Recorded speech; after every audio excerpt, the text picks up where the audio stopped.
আজি এটা বিশেষ বস্তু দেখাবৰ বাবে মই আপোনালোকৰ মাজলৈ ভিডিঅ'টো আগবঢ়াইছোঁ আৰু ভিডিঅ'টো শেষলৈকে চাব তেহে বুজি পাব। আৰু এইখিনিতে এটা কথা কওঁ যে ইয়াত যিজন যুৱকক আপোনালোকে দেখা পাইছে তেওঁৰ পৰা কোনো ভাষ্য গ্ৰহণ কৰা নহ'ল। আৰু এইটো শব্দটো শুনিলে আপোনালোকে এইটো হৈছে বান্দৰ খেদা এটা যন্ত্ৰ, যিটো অতি কম খৰচত বান্দৰ নমৰাকৈ সাজি লৈ এটা যন্ত্ৰ হৈছে। আৰু ইয়াৰ ফলত বান্দৰৰ কোনো ক্ষয়ক্ষতি নহয়, কিন্তু যিজনে এই বস্তুটো ব্যৱহাৰ কৰে, যন্ত্ৰটো ব্যৱহাৰ কৰে, তেওঁ অকণমান সাৱধানতা অৱলম্বন কৰিব লাগিব। আৰু ইয়াত এটা অতি কম খৰচত এটা ন্যূনতম মূল্যত এই বস্তুটো সাজি উলিয়াব পাৰি। আৰু ইয়াতে কি বস্তু লাগে এইখিনি আপোনালোকে দেখিছে। PVC পাইপ, অলপ ভাল কোৱালিটি PVC পাইপ হ'লে এইটো বনাব পাৰি, কিন্তু বনোৱাটো ইমান সহজো নহয় বাৰু। এইটো অকণমান তেওঁ কোৱা মতে অলপ মানে মাথা খটুৱাব লাগিব। আৰু এইটো ধুনীয়াকৈ বনাইছে বস্তুটো। আৰু ইয়াতে এটা শব্দ হয়, আৰু ইয়াতে এটা গেছ লাইটাৰ আৰু বেলেগ এটা বস্তু পানী, আৰু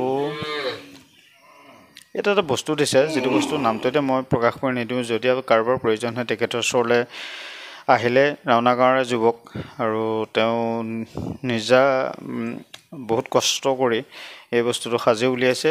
আৰু মই যিহেতু বান্দৰৰ যি অত্যাচাৰ, আমাৰ ঘৰসমূহত বান্দৰৰ যি অত্যাচাৰ, সেই অত্যাচাৰসমূহৰ পৰা পৰিত্ৰাণ পাবৰ বাবে এইটো সাজি উলিয়াইছে। নিজৰ ঘৰতো অত্যাচাৰ, সেইটো কাৰণে বহুত চিন্তা চৰ্চা কৰি পেলাই আৰু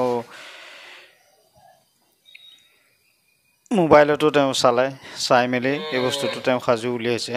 আৰু সজাটো পটককৈ সাজি উলিয়াব নোৱাৰি, ইমান সহজো নহয়। আৰু যি কি নহওক, মই আকৌ কৈছোঁ যে তেখেতৰ পৰা কোনো ধৰণৰ ভাষ্য গ্ৰহণ কৰা নহ'ল। ভিডিঅ'টো আচলতে মই বনাম বুলি ভবা নাছিলোঁ। ভিডিঅ'টো মই বনাইছিলোঁ কেৱল কেনেকৈনো বস্তুটো ব্যৱহাৰ কৰে বা কেনেকৈনো বনাইছে, কিহেনো বনাইছে, এইটো চাবৰ বাবে মই নিজে এটা বনাম বুলি ভাবিলোঁ। কিন্তু ইমান সহজ নহয় বনোৱাটো।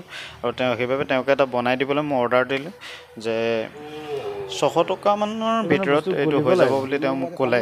আৰু ইয়াত কি বস্তু লাগিব সেই বস্তুখিনি তেওঁ মোক ক'লে। আৰু বিশেষকৈ গেছৰ, যিটো আমি গেছ জ্বলাওঁ লাইটাৰ, সেই লাইটাৰটোৰ প্ৰয়োজন। আৰু এটা বস্তুৰ প্ৰয়োজন, সেই বস্তুটোৰ নামটো মই এতিয়া কৈ নিদিওঁ, যিহেতু তেখেতে ক'বলৈ মানা কৰিলে। সেইটো আপোনালোকে নিজে যেতিয়া প্ৰয়োজন হ'ব বা আপোনালোকক লাগিব, তেতিয়া তেওঁৰ ওচৰলৈ আহিলে তেওঁ ধুনীয়াকৈ বুজাই দিব সেই বস্তুটোনো কি বা কি কাৰণেনো লাগে।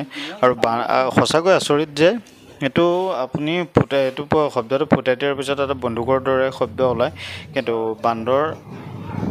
বান্দৰৰ একো ক্ষয়ক্ষতি নহয় বা আন কাৰো একো ক্ষয়ক্ষতি নহয়। মুঠতে বান্দৰ ওচৰত নাথাকে। আৰু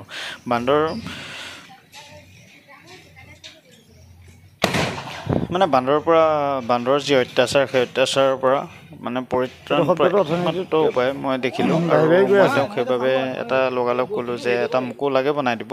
আৰু তেওঁ বনাই দিব 2 এদিনতে। আৰু মই তেতিয়া আপোনালোকক যেতিয়া বস্তুটো মই নিম, তেতিয়া মই আপোনালোকক দেখাম এইটো ডিজেল নে পানীত ডুবাই ৰাখিছে।